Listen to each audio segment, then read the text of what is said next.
လူတွေကိုပဲ detox လုပ်လို့ရတာမဟုတ်ဘဲနဲ့ကျွန်တော်တို့ရဲ့သုံးနေတဲ့ပစ္စည်းတွေကိုလည်း detox လုပ်လို့ရပါတယ်ရေဆိုတာနဲ့မဟုတ်ပဲဖုံတွေရွှွန့်တွေအမိုက်တိုင်းနဲ့နှွေနေပူဒဏ်တွေကြောင့်ဘာတွေပြန်ပြီးတော့ detox လုပ်ဂရုစိုက်တင်လဲဆိုတာဒီဗီဒီယိုလေးမှာပြောပြပေးသွားမှာဖြစ်ပါတယ် EFI Intel မြန်မာကနေကြိုဆိုပါတယ်အားလုံးပဲပျော်ရွှင်စရာတကြံအခါသမယလေးဖြစ်ခဲ့ကြမယ်လို့မျှော်လင့်ပါတယ်တကြံတွင်မှာကိုယ့်ရဲ့ EFI နဲ့ရေပက်ကန်ထွက်တာတွေရေပက်တဲ့နေရာတွေဖြတ်မောင်းရလို့ရေဆိုရတာတွေခီးဝေးမောင်းတာတွေလုပ်ပြီးပြီဆိုရင်တော့အခုတကြံပြီးမှကိုယ့်ရဲ့ခင်ဗျားတို့ရဲ့အသေးကြောင့် EFI လေးကိုပြန်ပြီးတော့ detox လုပ်ပေးစေချင်ပါတယ်လူတွေကိုပဲ detox လုပ်လို့ရတာမဟုတ်ဘဲနဲ့ကျွန်တော်တို့ရဲ့သုံးနေတဲ့ပစ္စည်းတွေကိုလည်း detox လုပ်လို့ရပါတယ်ရေဆိုတာနဲ့မဟုတ်ပဲဖုံတွေရွှွန့်တွေအမိုက်တိုင်းနဲ့နှွေနေပူဒဏ်တွေကြောင့်ဘာတွေပြန်ပြီးတော့ detox လုပ်ဂရုစိုက်တင်လဲဆိုတာဒီဗီဒီယိုလေးမှာပြောပြပေးသွားမှာဖြစ်ပါတယ်ပထမဆုံးအနေနဲ့ကောက်ပိုင်းကိုတေချာဆေးတင်ပါတယ်ဘာဖြစ်လို့ဆိုလေချင်ရည်နဲ့အတူရွှွန့်တွေသဲတွေအမိုက်တိုင်းတွေပါလာတတ်ပါတယ်ဒီဗီဒီယိုရဲ့ဗရီဘက်ကအောက်မှာရှိတာမို့လို့အဲ့ဒီဗရီဘက်ကကြားရတဲ့ဒါမှမဟုတ်ဗရီဘက်မှာရွှွန့်တွေတင်ကြံခဲ့တာတွေကက်ကြံခဲ့တာတွေဒါမှမဟုတ်အမိုက်တိုင်းတွေညှိကြံတာမျိုးရှိတာမို့လို့အပူပြန်ထွက်တဲ့နှုံကိုထိခိုက်နိုင်ပါတယ်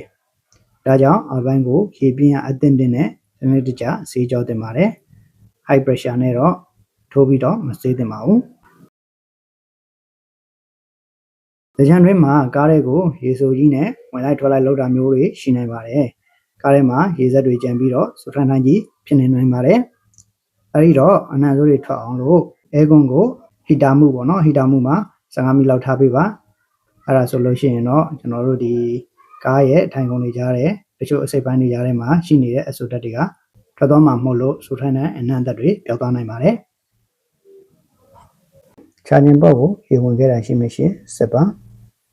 ဒါကအရေးကြီးဆုံးပါ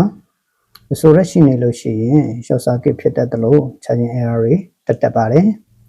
အဲဒါကြောင့်အာမတူရင် charging port ထဲမှာရေဆိုနေတာအငြင်းကြီးရှိနေတာအရင်ကြည့်ပါအငြင်းကြီးတွေတစ်ခုခုရှိတယ်ဆိုရင်တော့လေမုတ်ဆက်နဲ့